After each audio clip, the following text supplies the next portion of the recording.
Hey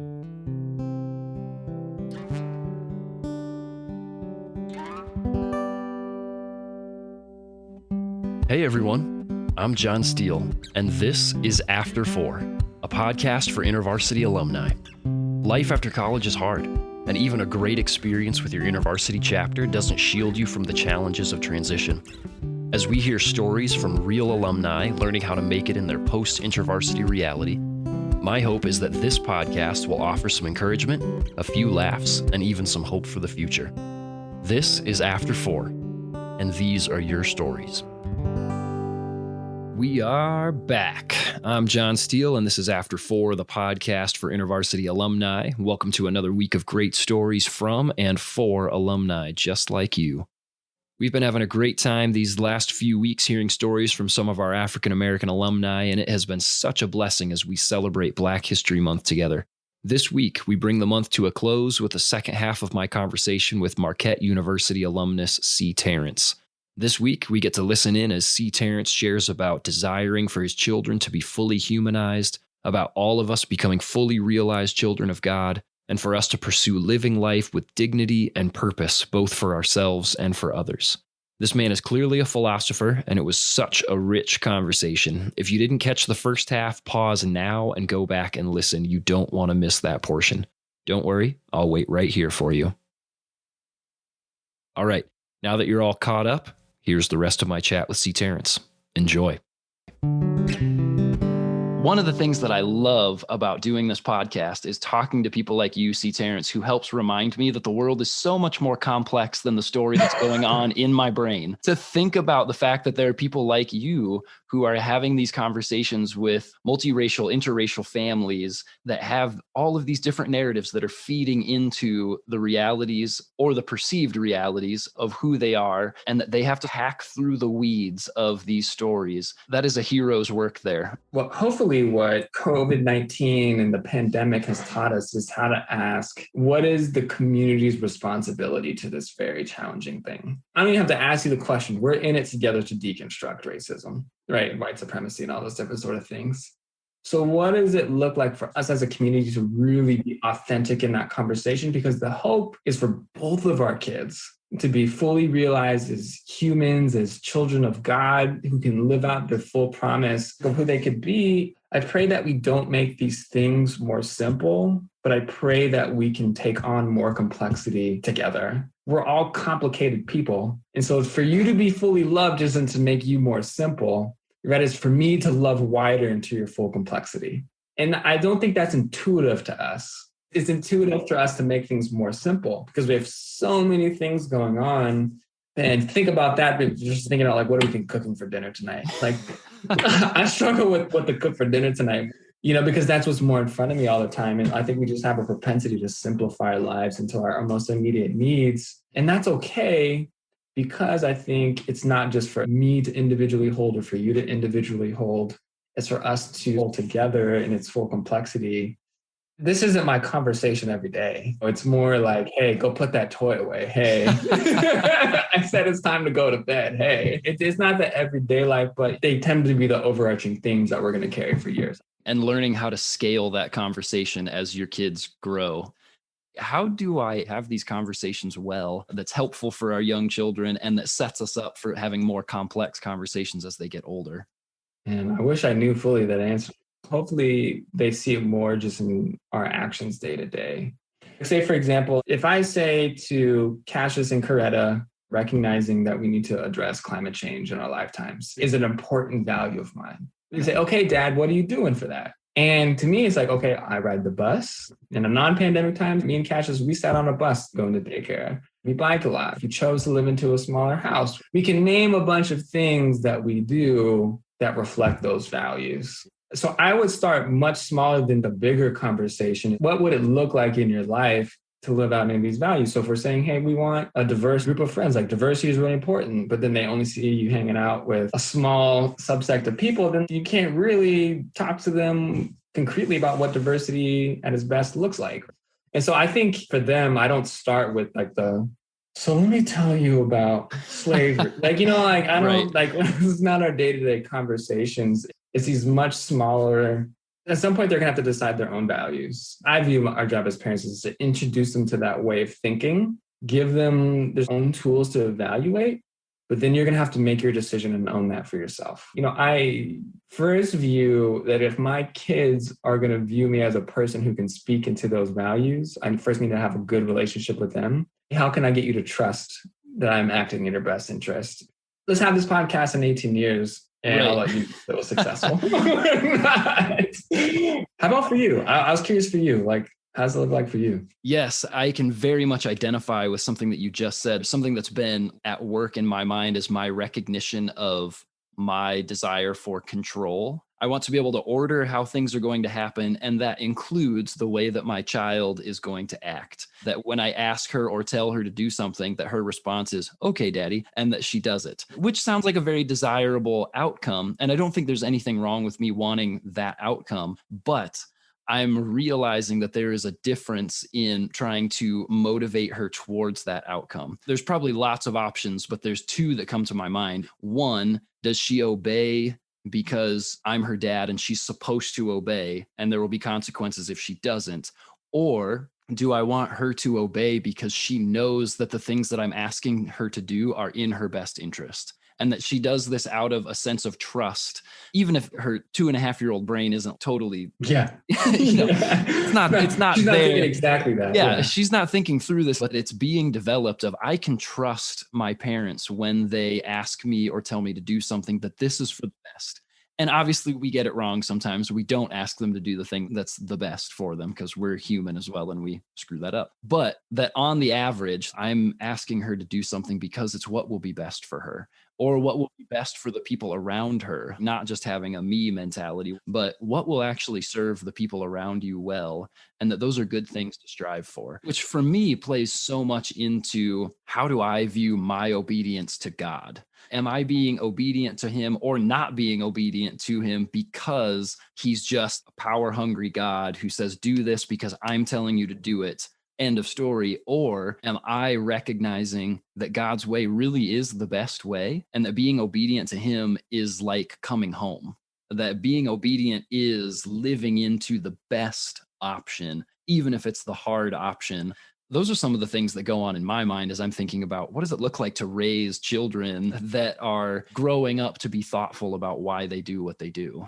Well, now you just tinkered in my brain because I'm horrible at this idea of obedience. I think my parents would tell you, you tell him what to do, he's not going to do it. So, it's like, that's funny. I'm trying to learn to be a better child of God at the same time.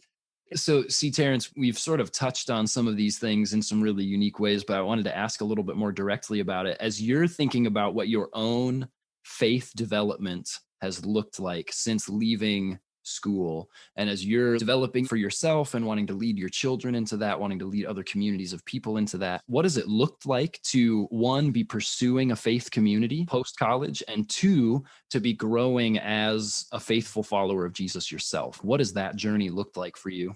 Getting to the Twin Cities was a really big deal. One of the other great things about moving here was the family that my wife's family is closest to, the Edwards family. Reverend Dr. Dennis Edwards was Hannah's pastor when she grew up in DC. He married us, but then I'm sure so many people say this about him, but Dr. Edwards was just amazing for my transformation. He just wrote this great book called Might from the Margins that I recommend everybody to read, that talks about this theology of adjusting racism and all these other oppressions in our society, which is critical for me at that time, because I think there was this pull for me to like, those two things are two different things, and I'm going to choose which one I'm going to focus on. And so I think I had to repair that bridge at the beginning, and coming to Sanctuary Covenant was big in that. And I don't think it was necessarily what Dr. Edwards was saying from the pulpit, but it was the community that I was around who seemed to be just as interested in that conversation. Now, I do think that's a conversation for the church as a whole, but I recognize that different people have different questions that are really important to them in the context of their faith. But being in that specific community that you're in week in and week out who are invested in some of the same questions that you are makes you feel not crazy. I can't think of how many times in my faith I just felt crazy for thinking the things that I've done because of the faith tradition that I grew up in that said, hey, those aren't the questions that we ask. And I'm sure a lot of folks have had that experience, but I didn't want to feel crazy in my faith, even though there's like this notion of like, Lord, I'll walk where you want me to walk, even if I'm the only one, right? We'll say that, but that actual experience of doing that doesn't feel good. It doesn't feel good. You feel like you're wrong all the time. And look, I'm open to that. I'm sure I'm wrong about many things, but like feeling like you're the only one and you're wrong altogether is not a great feeling. So I think being in a community that made me not feel crazy, who was once again sort of patient with my way of being, but also me submitting myself to other thinking and other ways of being, is something I had to learn in my faith, to be honest. I recently learned that Terrence means like Thor in Norse. It also means smooth. So I'm joking with my family, call me Smooth Thor. But like I am thunderous about things that I believe. And I had to sort of learn there's a place for that at times and to be softer and to use the smooth part of Terrence, the tender part of Terrence, which is the Latin translation of Terrence. This is what water does to rock. It sort of shapes you over a longer period of time. And I had to just submit myself to that. Feeling myself in this community that made me not feel crazy and was patient with me and me learning to be patient with them, I think has been my faith journey over the past 8 years.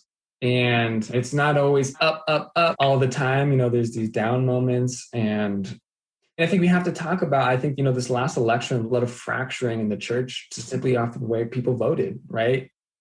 That's a very real thing that people feel crazy about for feeling a certain way. And it goes back to the university. What is that loving community who's patient with each other, but authentic and honest and sometimes thunderous with each other that I think I had to find and be part of creating. I think it's interesting asking me this question because I don't feel wise about this at all, but I do think it has been my journey.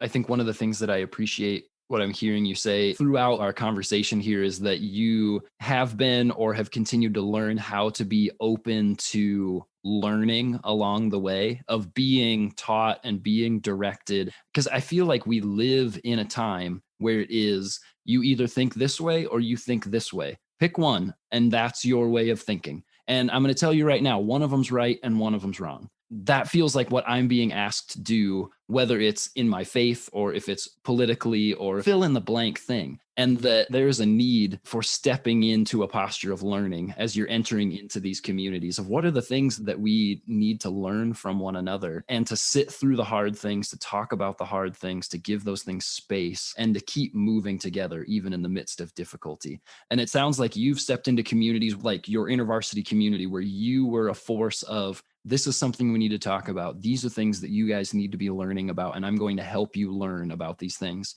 That you've had those places of being the agent of helping teach and learn. But then you also talk about your faith community of like, this is a community that was helping me learn, how to be open and to be a rock that's being smoothed out by water. And I feel like that is just such a vital testimony to bring to people.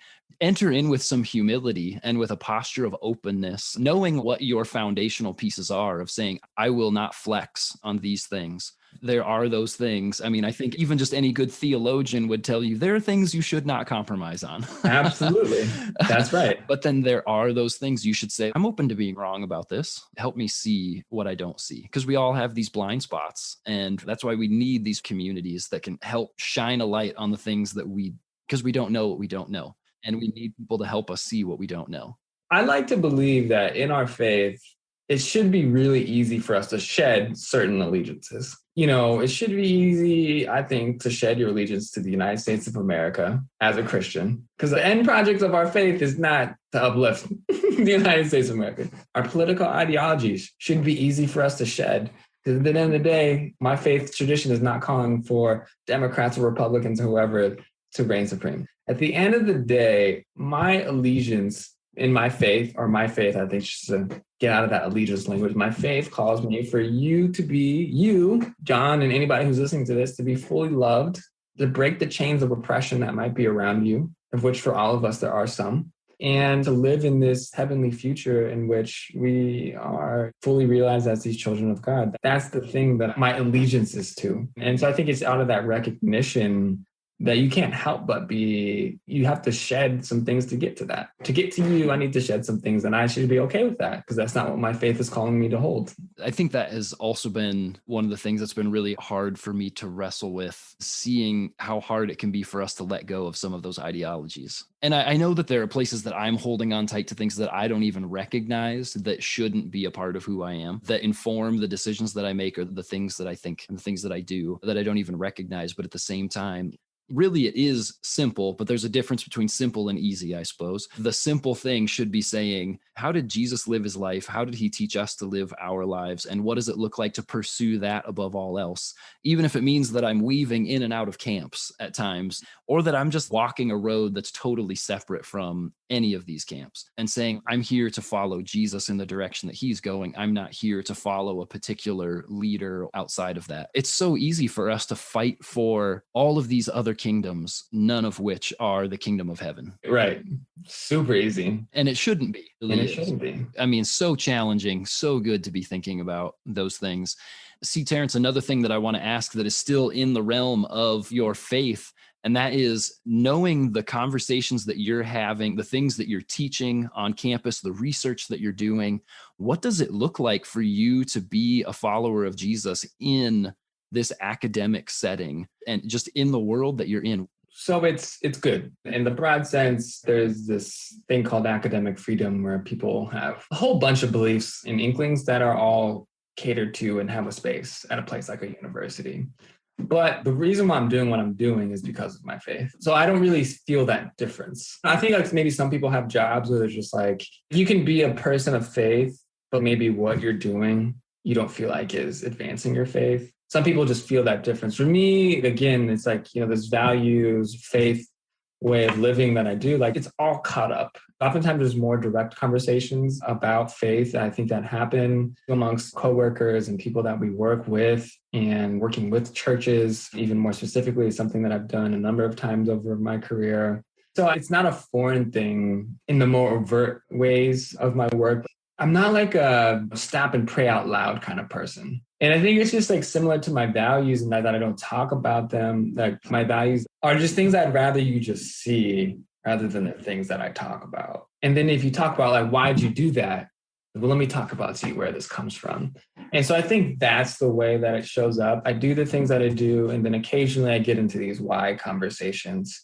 In teaching, particularly as a philosophy guy, you talk about, well, what is this philosophical tradition in which you're teaching this from? So I get into that conversation and it's kind of like, well, here are my inputs that have turned into these outputs. And one of those things is my faith. And so I've been able to have more overt conversations about that. Working in government, it gets a little bit weirder doing that. But I think what I'm doing is my faith. I think that you bring up a really interesting point, or at least there's an interpretation that I'm seeing coming out of this, that I think that most of us, whether or not we recognize it, can identify ways that doing the work that we do is a place for us to live out our faith.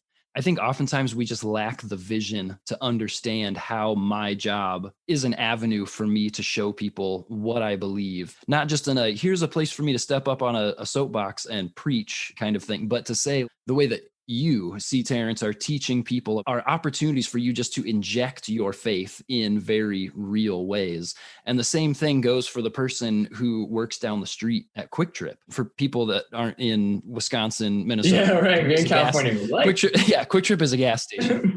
So for anybody, a gas station attendant, that is a place where you can live out your faith in very real ways. The way that you interact with people, standing at the counter, having conversations with the person that's buying a coffee in the morning, the way that you welcome them into your store and usher them out into the rest of their day is a way that you can show them Jesus. It's just a matter of our perspective. It's a matter of our vision of how do I go into this position and look at it as this isn't the thing that's trying to get me to the thing so that I can live faithfully for Jesus. No, this is your opportunities. It's just a matter of your perspective of how you do it. And I think getting clear about where do these dignities come from? The dignities of love, the dignities of truth, and this dignity of work. For me, the rest of those dignities, things that make us inherently worthy Sometimes another way to interpret that is like, oh, having a job that makes you more money is more worthy. And I flat out reject that. If there's this dignity and love and truth in work, it shows up just as much for me being a researcher. And does that really differentiate from somebody who works at Quick Trip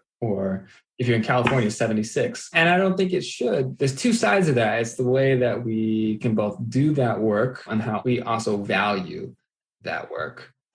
Philosophy guy, I think our philosophies, our ideologies, and our theologies need to be more present at the forefront of who we are and what we're doing every day than sometimes they actually are. So real ugliness can take its place when we don't keep those things at the forefront of who we are and what we're doing. So I'm just a huge advocate of us being constantly aware. I know it can be exhausting, but I think it's like lifting weights. The first time you start lifting 100 pounds, it's going to be really, really heavy. But then over time, you just got that 100 pounds. And so I think we need to exercise some of these things being at the forefront of what we do in the world much more often. As I'm thinking about the people that are listening right now, in light of what it looks like to step into the mind of C Terrence, wanting to live a values-filled life and wanting to pursue what it looks like to be this fully recognized child of God, somebody that's created in God's image, as you've been working through all of these things over the course of the last 9 years or so, as there's somebody else who's about to embark on their post-college journey, is there anything that you would share with them and say, here's something hopefully that will help set you out well on this journey? I mean, I think the concept of like your life's an arc, not a destination, I think is really important. Don't get overly obsessed with getting to any particular place. We live in such a competitive culture that it's like, hey, get this job that makes X amount of money, that has this title. And then when you go back to your high school reunion in 10 years, you can say you have it. And look, some of those things have its place, right? We have bills to pay. Unfortunately, money plays a role of dignity in American society, right? You want healthcare. Some things are attached to that. But I also think that life is balancing both the urgency of what's needed to be done, but then the patience to do it really well. I'm always trying to balance patience and urgency. When I first left college, I thought that you couldn't have those things at the same time, so they had seasons. But I actually think that they are co-wisdoms together. You use this phrase, in our brokenness, and there's an urgency for us to be healed people. But I think the wisdom of patience along with that is just thinking about in you becoming a fully healed person will sometimes require me to actually ask for forgiveness or for me to slow down and care for the people who I've hurt in my brokenness. I can't do that urgently as much as I can do it patiently. So what I mean by that, so if I hurt you as an individual, I can't just be like, hey, John, like depending on how deep I hurt you, like, let's just get over it. That would be a very urgent way to do it, right? So whatever my brokenness has caused more brokenness into you, there's an urgency. Like if I can heal that, for what I've done, I want to do that urgently for you. But often it's going to take us a very patient amount of time to get to that point of authenticity, to get to that point of really sussing out what our values are, to really sussing out what your needs are, to hear clearly what God is calling us to do, to get more of a vision of what God's kingdom looks like is a very patient thing. And so there's an urgency that calls you to do that thing, but then a patience to do that thing really well. I think there are going to be so many examples for anybody graduating today. I hope when you hear that, they're just like thinking about something's calling me to do something urgently. Do I have the wisdom to do it patiently? So yeah, balance urgency with patience. Think about this arc that you're on, not just this destination that you're trying to get to. And the more you can just make that real in your everyday life, I think is good. I would imagine that as we're balancing the urgent and the patient, that means that there's also going to be times that we need to step into something before we feel ready to step into it. But if I'm being patient in the midst of this urgent call, I'm slowly but surely going to figure out how to do it better, sort of on the job training. Yeah, I think the more valuable knowledge sometimes is being very clear about what you don't know. And our culture does not allow you to be more clear about things that you don't know. Try to go to a political candidate. What are you going to do on this? And I'm saying, I'm not sure, but I'll wait and hear from you. They'd be like, what?